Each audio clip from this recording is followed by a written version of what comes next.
So this is a special episode of the Infodump Files because this will be part of the Stimmy Vibrations, a day to celebrate autistic voices event. And you know what I wanted to do is on my separate podcast, Autism Stories, I'll be talking a little bit more about the creation of the event and all of that. But I wanted to talk today about Becca's role in Stimmy Vibrations, because I feel a lot of times like, sometimes people aren't given credit for their role in certain things. And I want to make sure Becca gets the credit that she's due, especially if you're watching and, part of the Stimmy Vibrations event today, and it's, helpful to you, you're enjoying it. If you don't like it, you can just blame me. Oh, no, it's okay. I'll take those emails too. It's all right. I don't have to take it alone. It's all right. Okay. So at least for me, I always have like a million different ideas. And one of them was for this event, because every April, but I don't know why it was last April, I was even more annoyed how terrible the whole month went. Yeah. And my personality is, if I don't like something, if I have a problem, I need to come up with maybe not a solution, but a way to make it better. Yeah. So that was kind of the idea behind this event. And, I'm very careful about when I have an idea, who is like one of the first people I will talk to it about, because people can really get in the way of ideas kind of moving forward. Agreed. So I don't know if Becca was the first person. She might have been. If she wasn't the first, she was probably the second person that I reached out to, and I was like, Becca, here's my idea for this thing next April. And what do you think? Is this an idea that is going to be good in any way at all? Am I, do I need to seek professional help for just coming up with the idea? What's the deal? And Becca will always give me her opinion, always give the opinion, add her opinion, and I appreciate that. And she was really positive about it and has been really helpful behind the scenes in making this happen. So I just wanted to take these few minutes to say thank you, Becca, and I appreciate you not shutting down the idea so quickly. Well, I thank you for trusting me. It's actually a pretty big honor to be someone's sounding board in that way, right? It requires a lot of trust when you throw a 4 a.m. idea out to somebody like, here, I thought about this. I woke up this morning, it still sounded good. What do you think?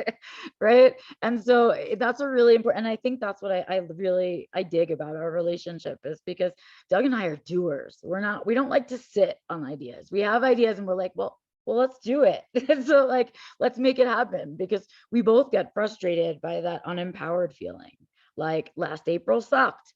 I don't want it to suck. I have to feel better about it. What am I going to do? Right. And I agree with you that last year sucked worse than anything else. And I think I know why. I think because COVID changed the way that people were using April. Right? They could no longer fundraise in that physical capacity. And so they've shifted to all of this online stuff. And suddenly it's not so important to fundraise during April and push it in that way. And that is disappointing, right? Because that was not supposed to be the purpose of Autism April. The purpose of it is to acknowledge that there's a whole bunch of us on this planet who are autistic, right? And that hasn't changed just because of COVID. And so I'm all about it. And that I think that COVID was like a blessing for the autistic community in terms of remote work, in terms of people being more inclined to do things via the internet, right? And this is another one of those bonuses. We get to take April back, right? We get to take it and make it what we want. So I thank you for including me in the process, because that's really what it means to me. Yes, I love that we're celebrating autistic voices. I love that it's a podcast thing that we're doing, because we love that. But overall, I love that we're reclaiming April. I think that's my favorite part of it. Yeah. and our guest today, Matty. I'm very excited to talk to you. Probably my 25-year-old self would even be more excited because that was around the time period where I was reading a lot of existential philosophy, book after book, trying to figure out the meaning of life. And I guess maybe that's part of like kind of when people learn about their autistic identity. I think it's kind of connected to that. So, right. So your name on social media is the Existential Autist. So I'm going to assume philosophy and existentialism is an important part of your life. Yeah, just to start off with, thanks to Doug and Becca for having me. It's a real pleasure, and yeah, fantastic to be here. In terms of, yes, for myself, philosophy, especially in the last 4 years, has really been a fundamental part of my life, and claiming and perhaps reclaiming and starting to be authentic and autistic being. So yes, I really delved into existentialist philosophy while I was finishing off my philosophy degree at university in the UK. Yet previously there'd always been a kind of, I'd never had access to the subject because of lack of means, and where I'm from in the UK, Newcastle, the kind of education system, but always drawn to that question of what is a true self? How can we be authentic? And the more I came to terms and accepted being autistic, neurodivergent and disabled, it just took on such a big level. Yet at the same time, a lot of that's to do with the welcome and embrace of the actually autistic community and the neurodivergent communities and disabled communities. So yeah, I'm glad that you can reconnect with that 25-year-old self, whatever. We're part of it in there, Doug. Yeah. Do you have any like favorite existential authors? Yeah, so currently I go through phases of these things, and I think it's with the hyperfocus, but getting into a mix of Kierkegaard and Schopenhauer currently, and looking into faith and taking leaps of faith and connecting it to autistic being. So I'm just going through trying to kind of bring that philosophy into taking away the kind of, jargon and elitism, because I find the subject, can be very much full of that. It's quite inaccessible. So trying to tie it in currently with, being autistic and connecting it to human rights, and not just this, navel gazing subject for a select academic few, which, it needs to be for everybody. So yeah, I'm kind of looking at that, but also I do spoken word poetry, so trying to reflect that in the poetry I'm doing as well currently. So it's just an ongoing project, but a bit of Schopenhauer at the moment. Yeah.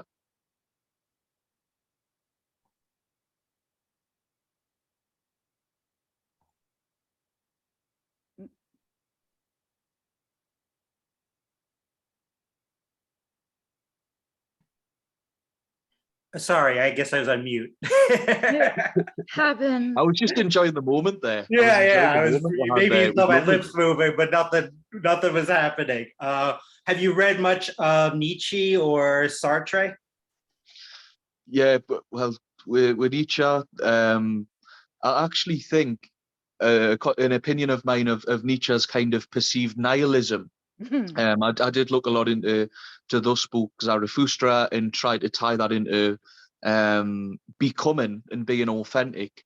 But viewing nihilism, how to explain this? That, for example, the classic quote, "God is dead."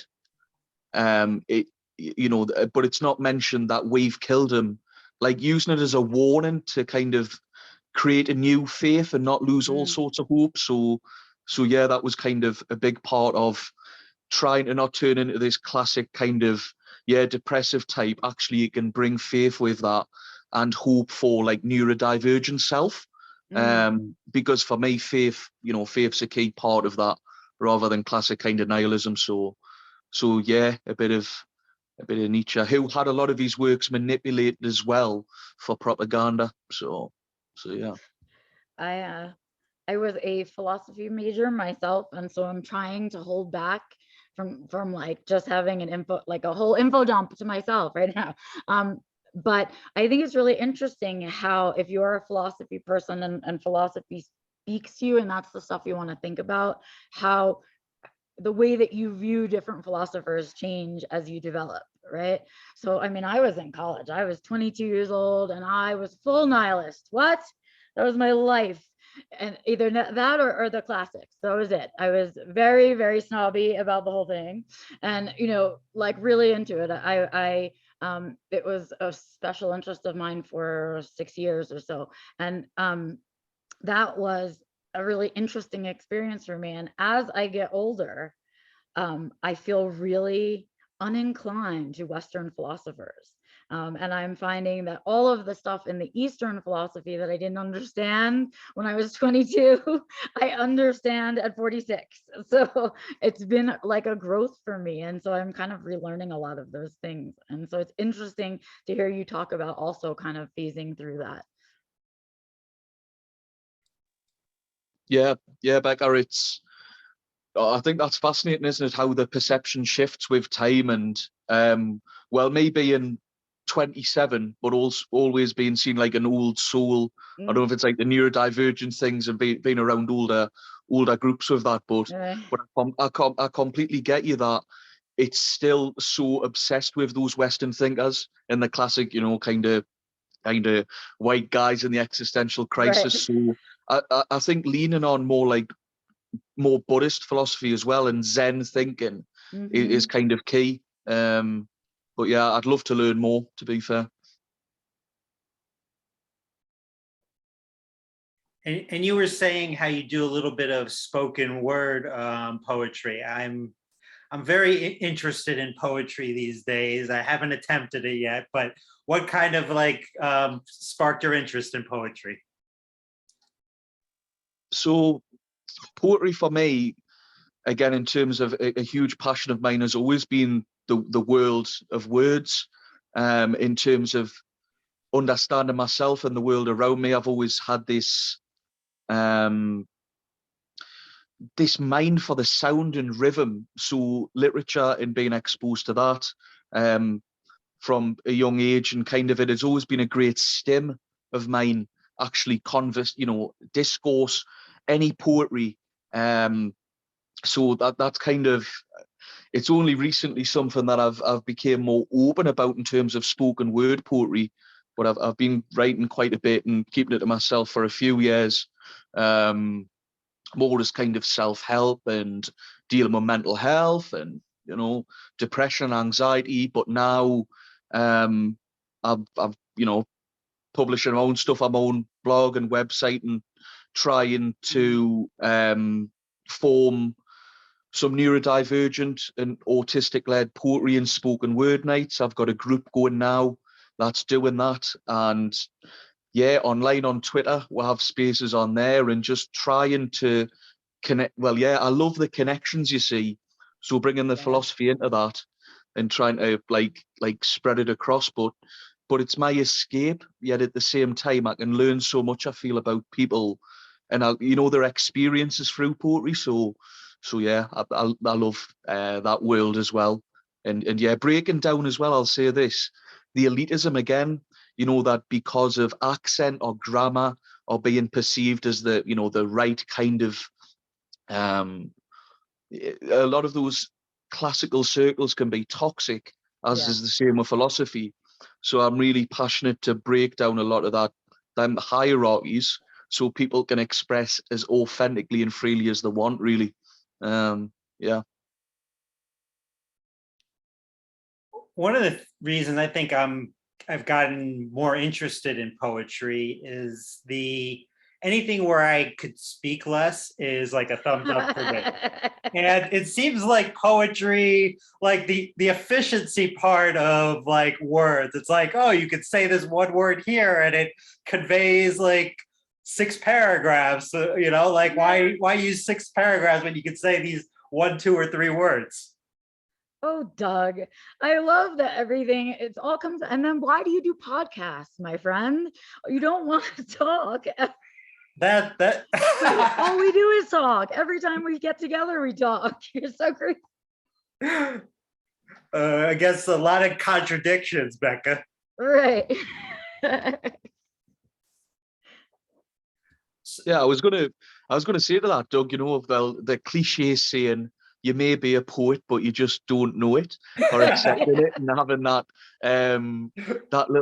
skill in there and that passion. And I think, yeah, it goes, again, it feels like you're touching upon this thing of there's like a classic idea of what it is or how things can be said.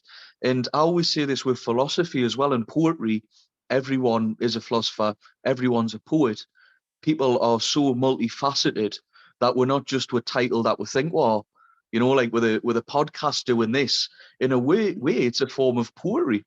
If you want to take it that way, and the way the questions are formulated, it's art, isn't it? It's an art form. So I you know, I think you're an artist with what you're doing, both of you, you know. So yeah. Yeah, let's go with that. I'm an artist. I knew he would like that. We're artists, Good. Becca. Come on.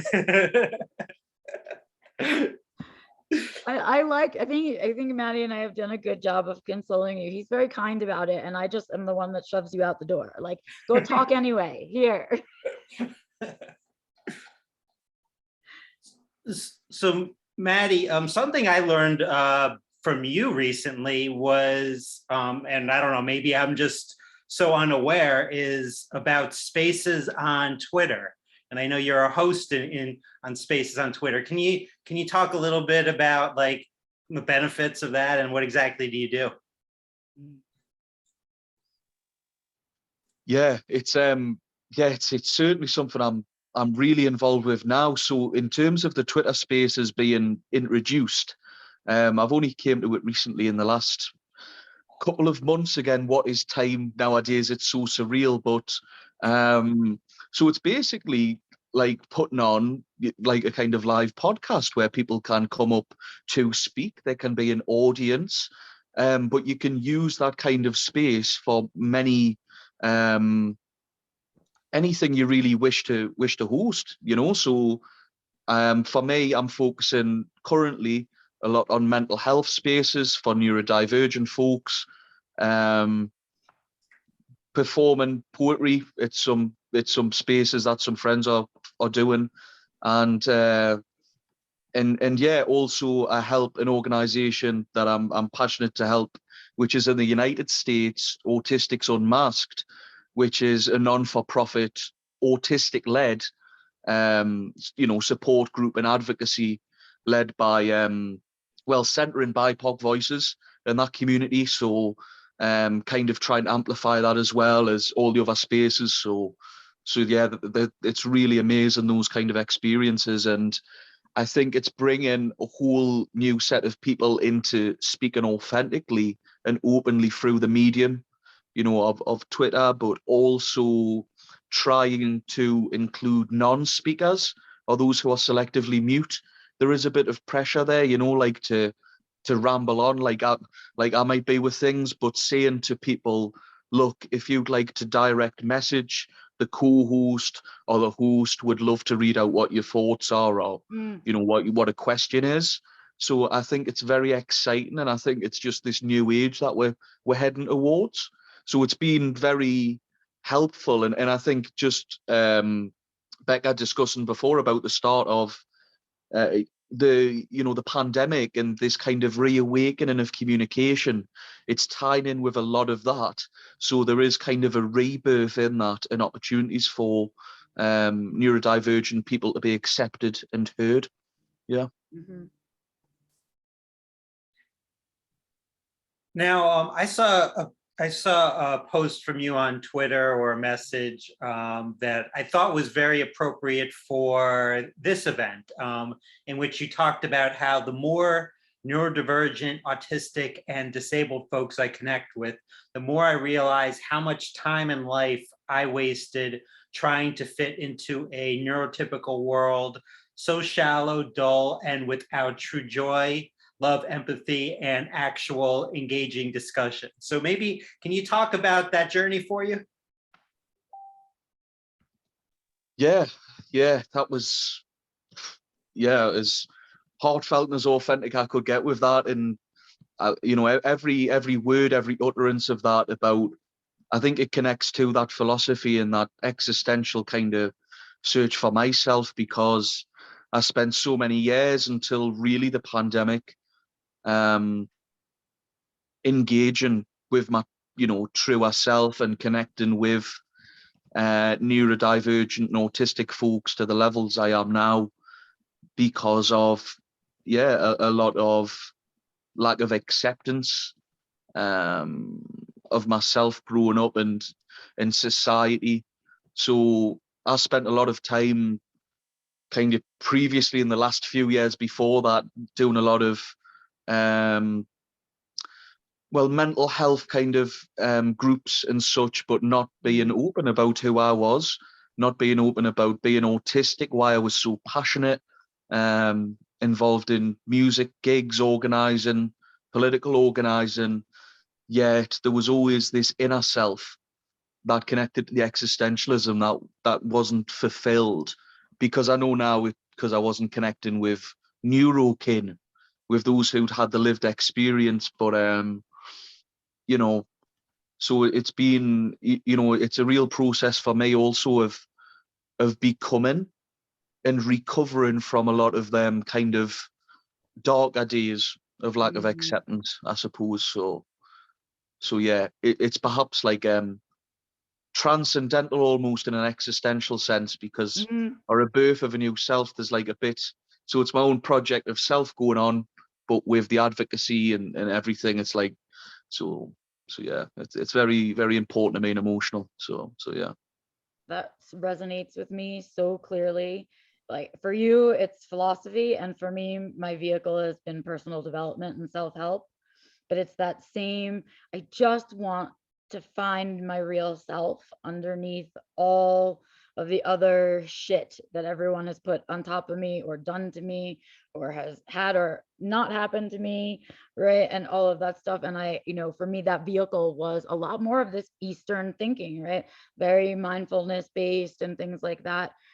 Much more spiritually based than I want to say religiously based, but very spiritual growth for me. And I think that it's interesting that philosophy has been that tool for you, but it's a similar journey. And I wonder if that's part of the autistic journey in the society that we live in. Like, is that our responsibility to self to go through that journey? Yeah, no, I'd love to come in on that, Becca, because again, for me, like the existentialism in the classical sense of it's a part of it, but as I mentioned, faith and spirituality and those connections to me is very important. I went through a time when I was in recovery, drinking a lot, substance, and I've always had, well, faith, my name being Matthew, you know, but reaching out to other kind of faith systems and belief, and you know, the serenity prayer of accept what you can, change it and can't. So I certainly believe there's a wisdom in energy, in realizing that cause and effect in a lot of the suppressed Eastern philosophies as well.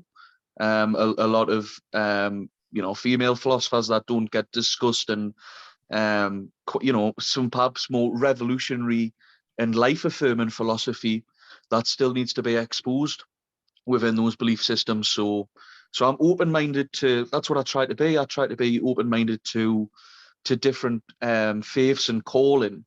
And I say this as well, it's probably a classic like philosophical like discourse, but even the atheist has faith in nothing. Right, There is exactly. nothing That there. is such a classic Yeah, philosophical conundrum, right? Everybody has faith. It's just what you have faith in differs. yeah, no, for sure. Like, and it's not being antagonistic with people. It's just Mm-mm. trying to connect back to the self. And this is why I feel existentialism and how we can rehumanize people and address trauma so it connects to mental health in that journey. You know what I mean? Like, I'm not like sitting reading through every page of Nietzsche. I don't do it in that style. You know what I mean? It's more like using those moments of trauma and knowing that there's pain there for people and trying to provide a new type of neurodivergent future in society where it is safe to say that and we'll have some protection and energy in whichever faith you believe to transcend something to move towards. So yeah, I love learning about people's views of that. So yeah. Matty, are there any do you have any things that you really love or any special interests that we haven't talked about today? Well, away from me rambling with the existentialism, I love Newcastle United. I've always my football club in the northeast. When I'm zoning out, when I'm de-stimming, I just watch some football. I don't know if everyone's saying soccer still, but yeah, bit of football and whatever random sort of things. Just I love anything in nature really. Beaches at the moment. Well, actually, at the moment, I'm helping. I'm in a class basically, which is having autistic adults going in with autistic kids, like kind of awesome club. And we're discussing special interests. So it's again a new way of doing things. So you try to have like older adults who are doing things. And we're just talking a lot about bridges and the seaside. And so yeah, at the moment I'm kind of taking some photography in my own time as well of like the sea and different bridges for friends across the pond, because I seem to be spending a lot more time with friends across the pond in Canada and all over. So yeah, it's very soothing to me. Anything like that. Yeah. I think that's so important. I think one of the things I missed out on the most, I think, is A, knowing that I was autistic as a child, and then B, not having any autistic adult mentors to like look up to. Like, you can be autistic and be happy and an adult and successful and all of those things. And so it's one of my little mini missions to just be that for, right? If we're not out there showing kids that you can be an adult and autistic, then what do they have to look up to? And so, I love that you're doing that too. I think that's fantastic. Oh, thank you very much. It's it was on my mind because it's connecting with that future thinking. In the days where things are intense and I run out of spoons and I might be selectively mute, just connecting with nature or watching some football or something small like that, and then taking it back to the youth and saying, look, we don't all have to be this like. I think something else, it's off topic, but we'll go on. It is like, the notion of like being autistic and having to be this great performer or Right. talker or some kind of, like overcoming something, which connects to philosophy, of course. But it's toxic in that sense. It's where it's manipulated. It's like being autistic or being disabled isn't actually something to overcome. It's embracing that and saying it's okay if you have these days where you're overloaded, where you take your own time to care. So I'm trying to share that with people as well in the younger generation, so they're not coerced into doing things which will lead to a lot of breakdowns down the line. So Right. it's 100%. vital, I think. Yeah. Well, we always end each episode of the Infodump Files with a segment called the Inside the Autistic Studio, where we'll ask you 11 questions, Matty. So the first question is, what are your pronouns? He, him. And what's your preferred stim? Do like a little bit of hand flapping, stimming. I need a new bubble wrap. I used to have like this infinite bubble wrap on the back of my phone, but yeah, a little bit of clicking at the moment. Yeah. What's your favorite curse word? Probably bastard. Yeah, bastard. I don't know. Just yeah. I muted myself, but with your accent, it's so good when you say it's very, it's strong and powerful then. Oh, Jazz Becker, I'm cringe as anything, but I appreciate you, honestly. And who do you love and what are you doing about it? Well, you know, Doug, I love the project going on here that you and Becca are doing. So yes, I'm feeling the love and I'm expressing it through the verbal form right now. Thank you. The next two are fill in the blanks. You may be neurotypical if.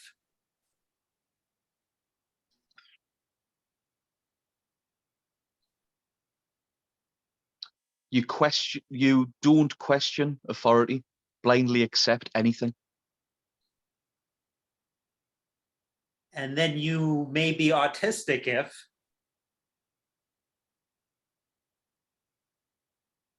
Think critically and be authentic, no matter the cost.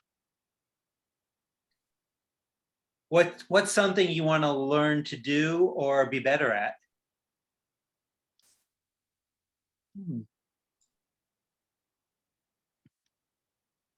See, anything musical instruments. Yeah, I'd like to have the patience with that, to have some patience to sit down and devote some time, and that connects with ADHD as well. But maybe I once played the triangle in a school play, I'll have you know, but other than that, nothing so far. What autistic social media account should people be paying attention to? All right, so currently I gave a shout out before to Autistic's Unmasked. I'd say Aut Collab, Neurodivergent Infinity, Black Autistics in the UK, and how far can I go? There's so many. Anything around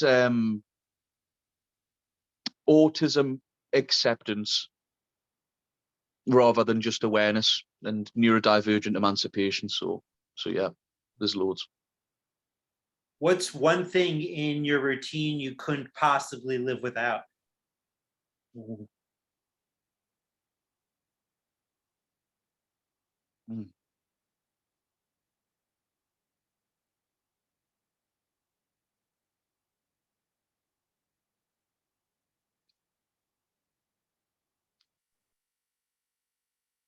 Routine. Just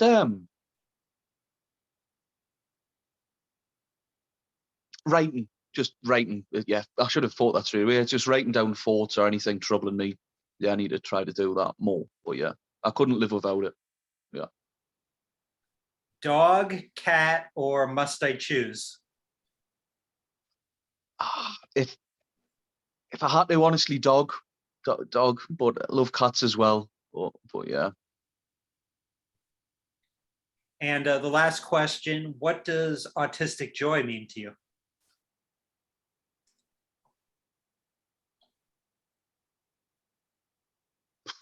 It's so many things, but right now, kind of an overall philosophical way of it, if I'm going to be like that, it's just having the pleasure of seeing other authentic autistic people expressing without fear, without being forced to change, without apologizing.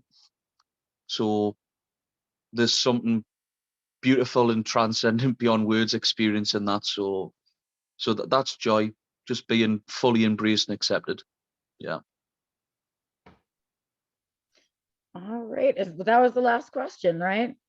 Yep, that was it. Awesome. Well, I can't thank you enough, Matty, for being here with us. I really appreciate you coming on and talking about these kind of like big, deep topics with us, right? Sometimes it's important that we think about the stuff that, you know, the world has to teach us. And I think one of the things that I loved about philosophy always is that it's stuff that people have been thinking about for a very, very, very, very, very long time. And I liked the history of it and being understanding the way people's thoughts unravel. And so it's interesting as we sit here in 2022 that we're all still thinking about it and talking about it. So I hope you guys will be inspired to think a little bit more about your internal identity and how you sort of come to that conclusion about yourself, and what things inspire you and what doesn't. And with that, I say happy Stimmy Vibrations Day. We are so excited to have gotten this off the ground and really just be able to celebrate all of our voices together. So yay, and thank you for joining us. We'll see you guys next time.